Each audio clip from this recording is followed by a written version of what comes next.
Hello student, welcome to study of commerce. सबसे पहले तो मैं ये कहना चाहूँगी कि अगर आप कॉमर्स स्ट्रीम से बिलोंग करते हैं या फिर कॉमर्स के किसी भी एग्ज़ाम की प्रिपरेशन कर रहे हैं तो इस चैनल को सब्सक्राइब कर दीजिएगा। मैं आपकी ज़्यादा से ज़्यादा हेल्प करने की कोशिश करूँगी, ठीक है। चलिए आज इस वीडियो में हम बात करने वाले हैं KVS PGT कॉमर्स 2023 के एग्ज़ाम की। आपके 2023 में जो केंद्रीय विद्यालय का PGT कॉमर्स का एग्ज़ाम हुआ था उसके प्रीवियस ईयर क्वेश्चंस हम डिस्कस कर रहे हैं, जिसमें ये आपका पार्ट 2 रहेगा। पार्ट फर्स्ट में मैं 1 से लेके 20 तक क्वेश्चन करा चुकी हूँ। अब सेकेंड पार्ट में हम 20 क्वेश्चन और करेंगे, ठीक है। तो चलिए आज का वीडियो स्टार्ट करते हैं। सबसे पहला हमारा जो क्वेश्चन है, क्वेश्चन नंबर 21, उसमें कह रहा है who are the primary risk bearers of the company. तो कंपनी के कौन ऐसे होते हैं जो प्राइमरी रिस्क बियरर्स होते हैं। सबसे पहले रिस्क को बियर वही करते हैं, ठीक है। तो पहला ऑप्शन है इक्विटी शेयर होल्डर्स, दूसरा ऑप्शन है प्रेफरेंस शेयर होल्डर्स, तीसरा है क्रेडिटर्स, चौथा है डिबेंचर होल्डर्स। तो डिबेंचर होल्डर्स तो आपको पता ही है, जिनसे हम डिबेंचर्स लेते हैं वो क्या कहलाते हैं, डिबेंचर होल्डर्स कहलाते हैं। तो ये तो ओनर होते ही नहीं है कंपनी के, तो ये कैसे रिस्क बियर करेंगे, तो ये नहीं हो सकते।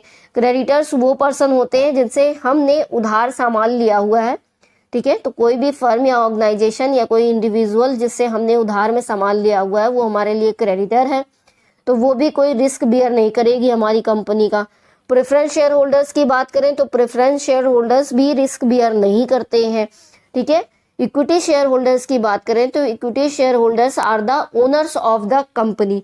तो अगर इक्विटी शेयर होल्डर हैं तो वो क्या है, वो ओनर है कंपनी के, तो प्राइमरी रिस्क वही बियर करेंगे, ठीक है। सीधी सी बात है, जो कंपनी का ओनर कहलाएगा वही तो रिस्क बियर करेगा। तो क्वेश्चन नंबर 21 का ए ऑप्शन सही हो जाएगा, इक्विटी शेयर होल्डर्स, ठीक है। चलिए एक्सप्लेनेशन भी देख लेते हैं। Equity share holders are the owners of the company, तो ये कंपनी के ओनर्स होते हैं। Who invest their money in the company, जो कि कंपनी में अपनी मनी को इन्वेस्ट करते हैं। These are called the primary risk holders, इनको हम प्राइमरी रिस्क होल्डर भी बोलते हैं। As they get the dividend at last, क्योंकि ये सबसे लास्ट में डिविडेंड लेते हैं। सबके पेमेंट करने के बाद प्रेफरेंस शेयर होल्डर्स को डिविडेंड दे दिया, जितने ड्यूज थे क्लियर कर दिया, उसके बाद अगर प्रॉफिट में हिस्सा बचता है डिविडेंड का तभी प्रेफरेंस इक्विटी शेयर होल्डर्स को डिविडेंड दिया जाएगा, नहीं तो नहीं दिया जाएगा, ठीक है। इनको डिविडेंड देना मैंडेटरी नहीं है, इसीलिए बोला जा रहा है कि ये प्राइमरी रिस्क होल्डर्स होते हैं, ठीक है। चलिए क्वेश्चन नंबर 22 देखते हैं। क्वेश्चन नंबर 22 में कह रहा है which source of finance provides benefit in tax. तो ऐसा कौन सा सोर्स ऑफ फाइनेंस है जो टैक्स में बेनिफिट प्रोवाइड करता है। तो अगर हम बात करें तो हमारा ए ऑप्शन सही हो जाएगा। डिबेंचर्स हमारे क्या होते हैं, ऐसे सोर्स ऑफ फाइनेंस है जो हमें टैक्स में बेनिफिट प्रोवाइड करते हैं, ठीक है। चलिए देखते हैं।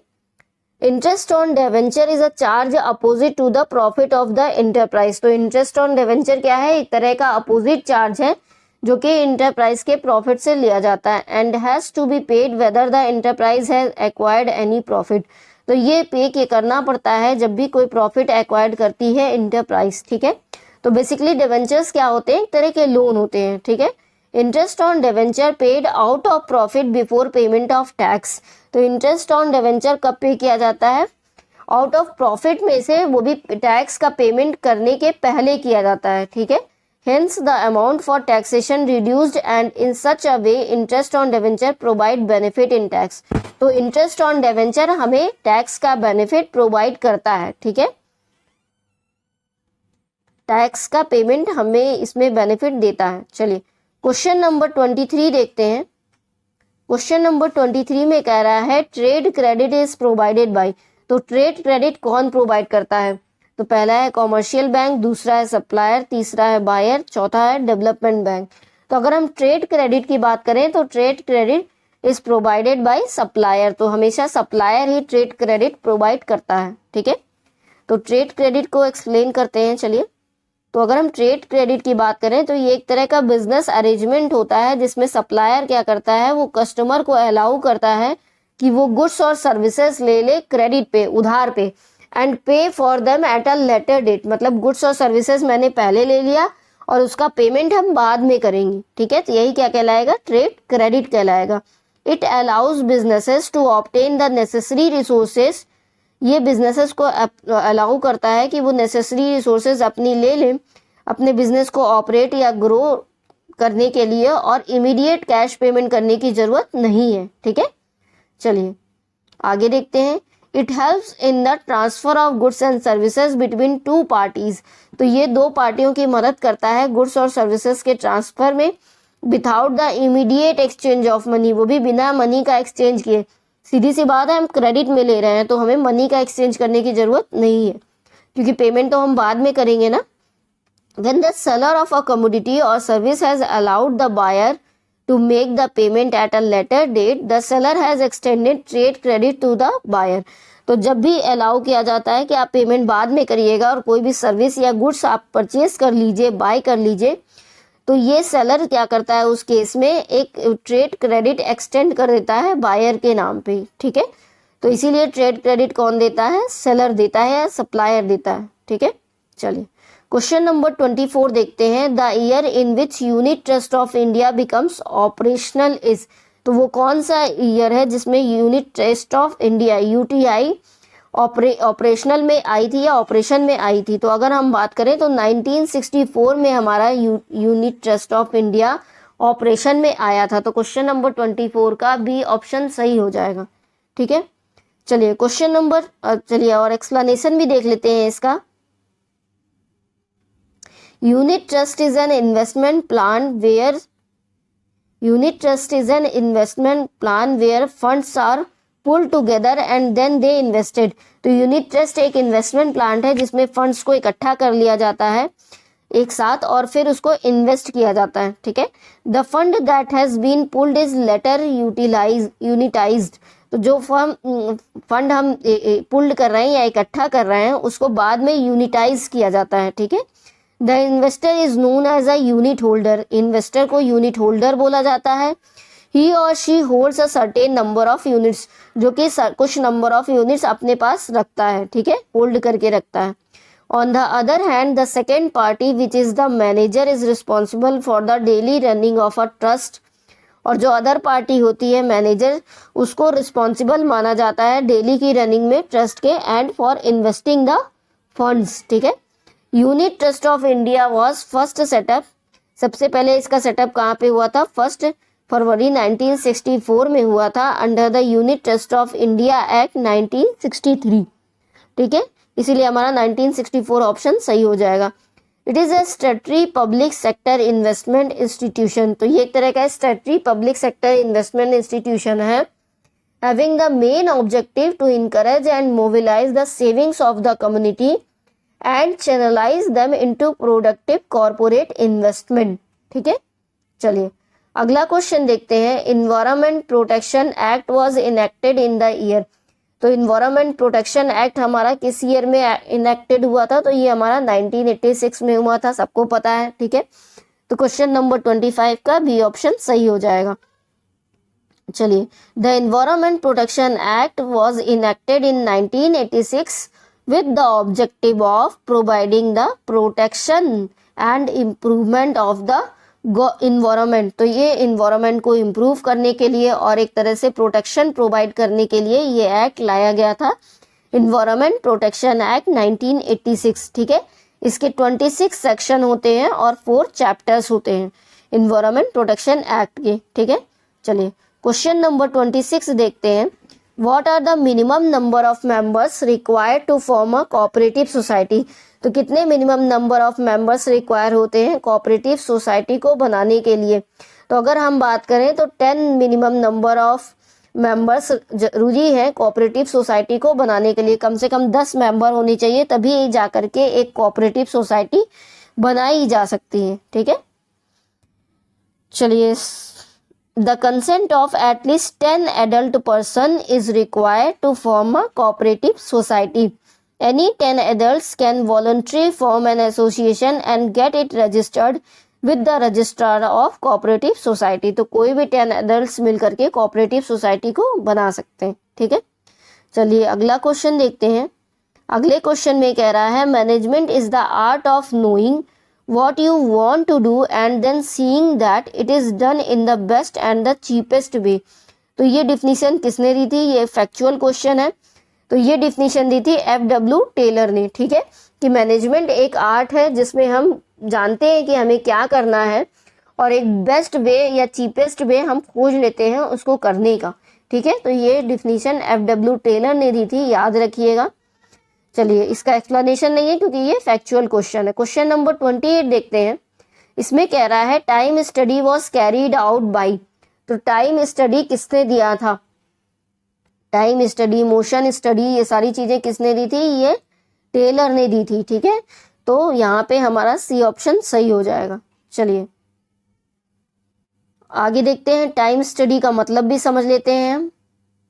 Time study in this technique Taylor emphasized on setting a standard time limit for completing any particular job. तो कोई भी एक काम करने के लिए एक टाइम लिमिट का स्टैंडर्ड बना दिया था टेलर ने इस टेक्निक में, ठीक है। With the help of time measuring tools, तो टाइम मेजरिंग टूल्स होता था जिससे टाइम को मेजर किया जाता था। Considerable readings were taken for the time taken to complete a task, तो एक कंसिडरेबल रीडिंग्स ली जाती थी किसी भी टास्क को कंप्लीट करने के लिए, ठीक है। On the basis of this a standard time limit is set for each task, तो इसी के बेसिस पे एक स्टैंडर्ड टाइम लिमिट सेट कर दी गई थी हर काम के लिए, एवरी टास्क के लिए, ठीक है। This helped in deciding the number of workers to be employed for the task, तो इससे क्या हेल्प मिलती थी? नंबर ऑफ वर्कर्स डिसाइड करने के लिए कि हाँ इस टास्क के लिए कितने वर्कर्स लगेंगे, कितना टाइम लगेगा, और उसी हिसाब से उनके वेजेस को भी डिटरमाइन किया जाता था, ठीक है।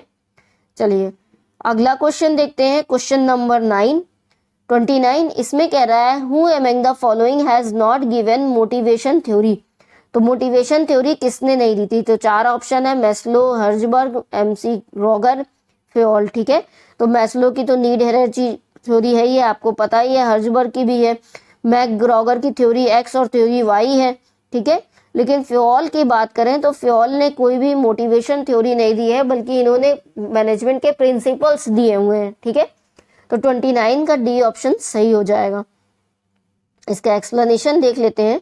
Various theories of motivation are, तो मैस्लो की थ्योरी है हायरार्किकल नीड्स की, हर्जबर्ग की 2 फैक्टर थ्योरी है, मैकलॉन की थ्योरी ऑफ नीड्स है, व्रूम की थ्योरी ऑफ एक्सपेक्टेंसी है, मैकग्रॉगर की theory X and theory Y है, एल्ड्रफर की ERG थ्योरी है, लेकिन मैस्लो की फ्योल की कोई थ्योरी नहीं है। चलिए आगे देखते हैं, मैनेजमेंट क्या है? मैनेजमेंट आर्ट है कि मैनेजमेंट साइंस है, कि मैनेजमेंट आर्ट और साइंस दोनों है, कि मैनेजमेंट आर्ट और साइंस दोनों नहीं है? तो अगर हम बात करें तो मैनेजमेंट आर्ट भी है और मैनेजमेंट साइंस भी है, ठीक है। मैनेजमेंट आर्ट इसलिए है क्योंकि मैनेजमेंट को करने के लिए आपको एक कला होती है, मैनेजमेंट हर कोई नहीं कर सकता, ठीक है। जिसको ज्ञान है, जिसको पता है कि क्या क्या स्टेप होते हैं, कैसे प्लानिंग की जाती है, मतलब एक आर्ट होनी चाहिए मैनेजमेंट करने की। और साइंस इसलिए है क्योंकि इसमें भी कुछ स्पेसिफाइड रूल्स प्रिंसिपल्स हैं जिनको हमें फॉलो करके ही मैनेजमेंट करना होता है, ठीक है। तो इसीलिए इसको हम साइंस और आर्ट दोनों बोलते हैं। चलिए और एक्सप्लेनेशन देख लेते हैं। तो management is a science, management एक साइंस है because of several reasons. It has universally accepted principles, तो इसमें जो प्रिंसिपल्स हैं वो यूनिवर्सली हर जगह एक्सेप्ट किए जाते हैं, ठीक है। It has cause and effect relationship, इसमें कॉज और इफेक्ट रिलेशनशिप होता है, हम जैसा मैनेजमेंट करेंगे उसका वैसा ही हमको रिजल्ट मिलेगा। And at the same time it is a art, इसको हम आर्ट भी कहते हैं because it requires perfection through practice, क्योंकि इसमें परफेक्शन की जरूरत होती है और वो परफेक्शन प्रैक्टिस करने से ही आता है, ठीक है। Practical knowledge, creativity, personal skills, it's, तो इसके लिए हमें प्रैक्टिस की जरूरत है, प्रैक्टिकल नॉलेज की जरूरत है, क्रिएटिविटी और पर्सनल स्किल होनी चाहिए, तभी हम मैनेजमेंट कर सकते हैं। जैसे कि आर्ट में है, आर्ट में आपके पास नॉलेज होना चाहिए, आपके पास क्रिएटिविटी होनी चाहिए, तभी आप आर्ट कर सकते हैं, ठीक है। It is considered a science because, इसको हम साइंस इसलिए कह रहे हैं because it has an organized body of knowledge, क्योंकि इसमें भी कुछ ऑर्गेनाइज्ड बॉडी ऑफ नॉलेज होते हैं, कुछ सर्टेन यूनिवर्सल ट्रूथ्स होते हैं जिनको हमें फॉलो करना होता है। It is called an art because managing requires certain skills which are personal position of managers, तो इसमें ये सारी चीजें हैं, इसीलिए हम इसको आर्ट और साइंस दोनों बोल रहे हैं। चलिए अगला क्वेश्चन है क्वेश्चन नंबर 31। उसमें कह रहा है कि कोऑर्डिनेशन क्या है, कोऑर्डिनेशन क्या मैनेजमेंट की मेरिट है, कि उसकी एसेंस है, कि उसका फंक्शन है, कि ऑब्जेक्टिव है। तो कोऑर्डिनेशन मेरिट भी नहीं होती, फंक्शन भी नहीं होता, क्योंकि फंक्शन में तो आपका प्लानिंग, कंट्रोलिंग ये सब आ जाता है, उसमें कोऑर्डिनेशन नहीं आता, और ना ही कोई ऑब्जेक्टिव है। तो कोऑर्डिनेशन की बात करें तो हम कहते हैं कि कोऑर्डिनेशन मैनेजमेंट का एसेंस होता है, ठीक है। Coordination is the essence of management. तो बी ऑप्शन सही हो जाएगा 31 का, क्योंकि कोऑर्डिनेशन की जरूरत हमें मैनेजमेंट का हर फंक्शन करने के लिए कोऑर्डिनेशन की जरूरत पड़ती है। बिना कोऑर्डिनेशन के कोई भी फंक्शन मैनेजमेंट का परफॉर्म नहीं किया जा सकता, फिर चाहे प्लानिंग ही क्यों ना करनी हो, ठीक है। चलिए डिटेल में समझते हैं। Coordination is considered as the essence of management because coordination is needed to perform all the functions of management. चाहे कोई भी फंक्शन हमें करना हो परफॉर्म, उसके लिए हमें कोऑर्डिनेशन की जरूरत पड़ती है, चाहे प्लानिंग करनी हो, चाहे ऑर्गेनाइजिंग करनी हो, चाहे स्टाफिंग करना हो, चाहे डायरेक्टिंग करना हो, चाहे कंट्रोलिंग करना है, ठीक है। और हर लेवल में मैनेजमेंट के हमें कोऑर्डिनेशन की जरूरत होती है, चाहे टॉप लेवल हो, चाहे लोअर लेवल हो, चाहे मिडिल लेवल हो, ठीक है। तो coordination is the most important function of management in order to endure and run successfully for long period of time. बिना कोऑर्डिनेशन के मैनेजमेंट नहीं हो सकता है, ठीक है। बिना कोऑर्डिनेशन के मैनेजमेंट पॉसिबल नहीं है। ये हमारे रिसोर्सेज के वेस्टेज को मिनिमाइज करता है ऑर्गेनाइजेशन में।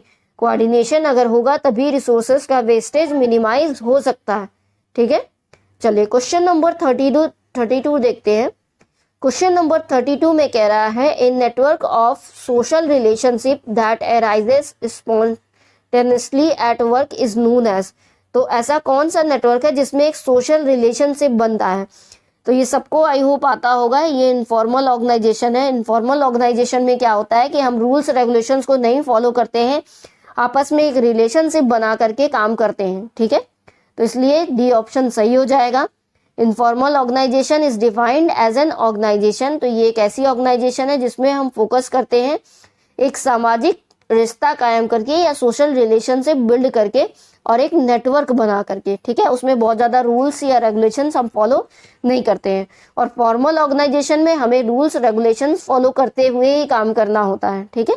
चलिए अगला क्वेश्चन देखते हैं, क्वेश्चन नंबर 33।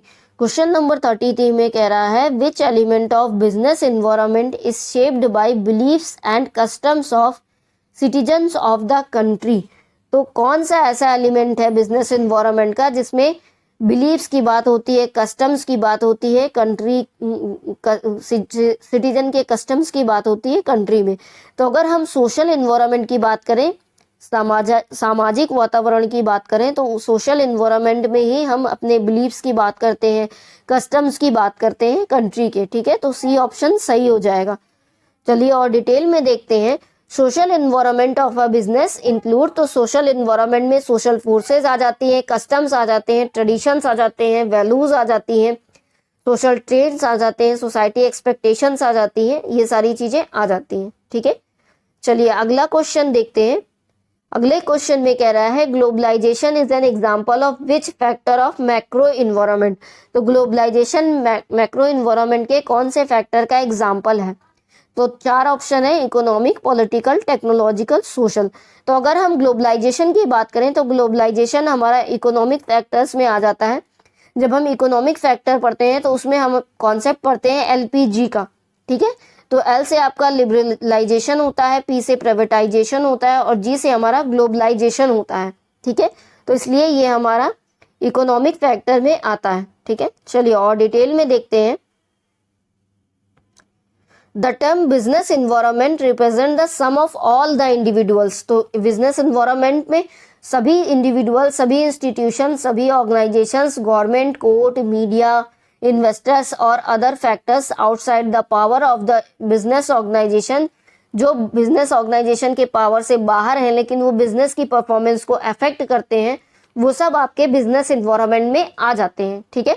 तो मैक्रो इकोनॉमिक इन्वायरमेंट की बात करें तो ऐसा इकोनॉमिक इन्वायरमेंट जिसमें इकोनॉमिक कंडीशंस और नेचर की बात होती है of the economy in which the business must operate and compete, जिससे बिजनेस ऑपरेट करता है या कम्पीट करता है, जब उस कंडीशन या इकोनॉमी के नेचर की बात होती है तो वो सारी चीजें मैक्रो इकोनॉमिक एनवायरनमेंट में आ जाती हैं। ठीक है, तो इसमें एलपीजी की बात होती है, लिबरलाइजेशन, प्राइवेटाइजेशन और ग्लोबलाइजेशन की बात होती है।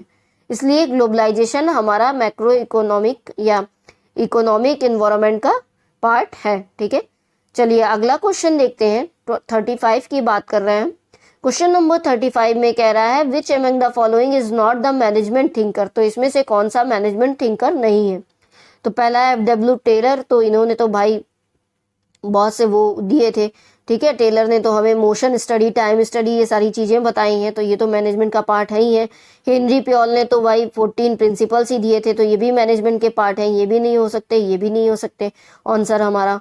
ओलिवर शेल्डन ने भी दिया हुआ है, तो ये भी नहीं हो सकते। तो कार्ल मार्क्स यहाँ पे आंसर सही हो जाएगा। कार्ल मार्क्स कोई भी मैनेजमेंट थिंकर नहीं है, बल्कि ये पॉलिटिकल है।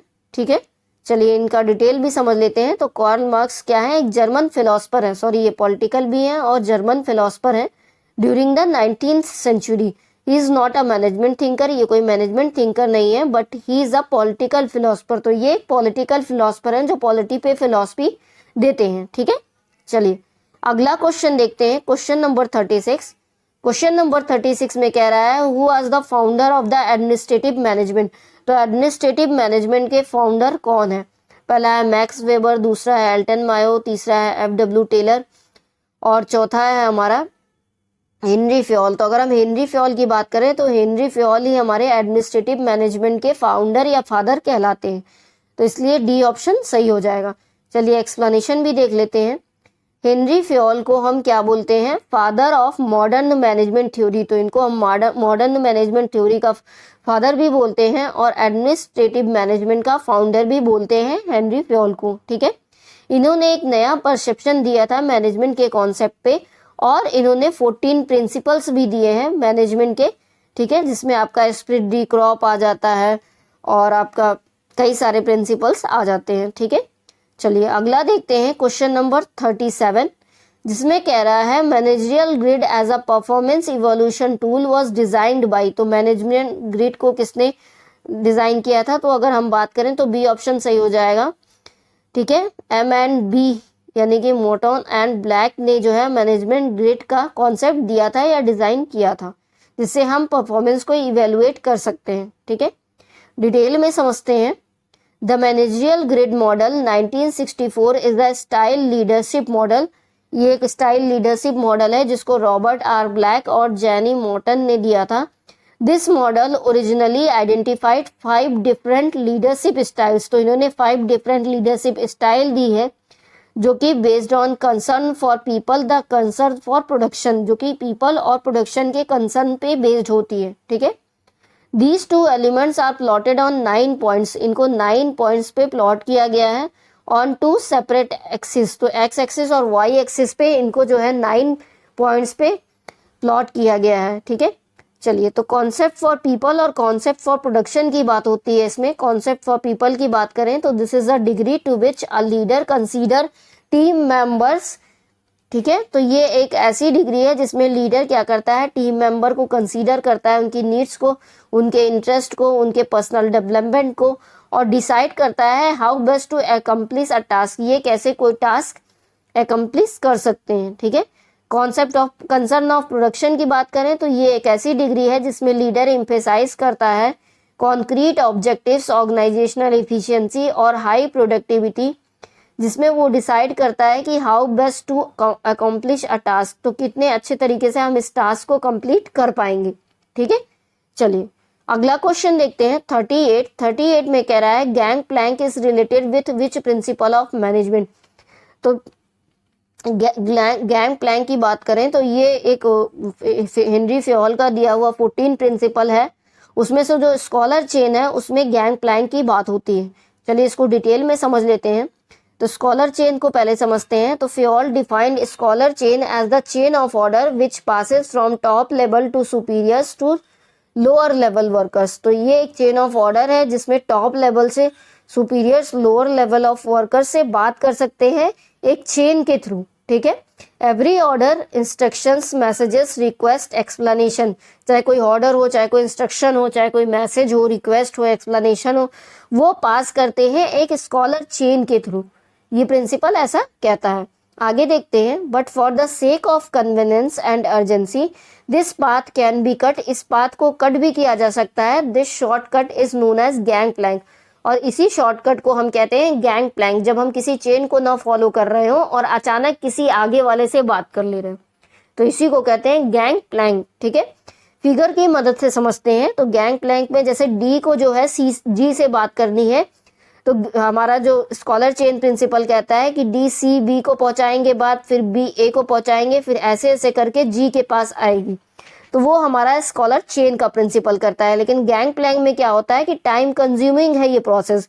तो होता क्या है कि डी जो है डायरेक्टली क्रॉस सेक्शनल बात कर सकते हैं, डी से डी डायरेक्टली जी से बात कर लेते हैं।